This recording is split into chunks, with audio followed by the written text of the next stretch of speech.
झारखंड के मुख्यमंत्री हेमंत सोरेन ने भारतीय जनता पार्टी पर परोक्ष रूप से निशाना साधते हुए शुक्रवार को दावा किया कि विपक्ष उनके खिलाफ साजिश कर सकता है और उन्हें 5 महीने जेल में बिताने के लिए मजबूर कर सकता है। लेकिन वह जानते हैं कि कैसे वापसी करनी है और राज्य के लिए काम कैसे करना है। धन शोधन के एक मामले में जमानत पर बाहर आए सोरेन यहाँ एक कार्यक्रम को संबोधित कर रहे थे। कार्यक्रम में 1500 स्नातकोत्तर शिक्षकों को नियुक्ति पत्र दिए गए। सोरेन ने कहा कि हमारा विपक्ष जिस तरह से षड्यंत्र रचता है, हम झारखंड आदिवासी कभी कभी उसमें फंस जाते हैं, जिसका नतीजा यह हुआ कि मुझे 5 महीने तक जेल में रहना पड़ा। उन्होंने कहा कि जाको राखे साइया मार सके ना कोई। उन्होंने कहा वे कितनी साजिश रचेंगे, हमें इससे डर नहीं लगता, हमें अपना काम करना आता है और उनसे लड़ना आता है। सोरेन ने कथित भूमि घोटाले से जुड़े धनशोधन मामले में प्रवर्तन निदेशालय द्वारा 31 जनवरी को गिरफ्तार किए जाने से पहले मुख्यमंत्री पद से इस्तीफा दे दिया था।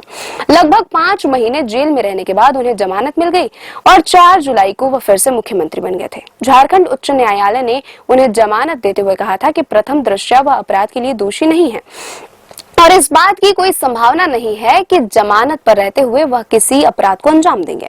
सोरेन ने किसी का नाम लिए बगैर कहा कि अदालत की टिप्पणी के बाद वे परेशान हैं। उनका स्वभाव ऐसा ही है कि वे साजिश रचते रहेंगे। उन्होंने कहा कि दिसंबर 2019 में उनकी पार्टी के सत्ता में आने के बाद कोविड-19 एक बड़ी चुनौती के रूप में सामने आया। उन्होंने कहा कि हमने इस चुनौती का कुशलता पूर्वक सामना किया।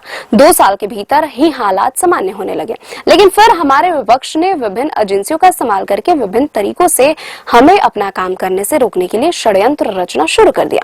भाजपा ने तो केंद्र सरकार पर निशाना साधते हुए सोरेन ने दावा किया कि देश में बेरोजगारी दर ऊंची है। उन्होंने कहा हवाई अड्डे, रेल और बंदरगाह बेचे जा रहे हैं। कोविड महामारी के दौरान बंद हुए लघु उद्योग केंद्र की नीतियों के कारण अभी तक नहीं खुल पाए हैं।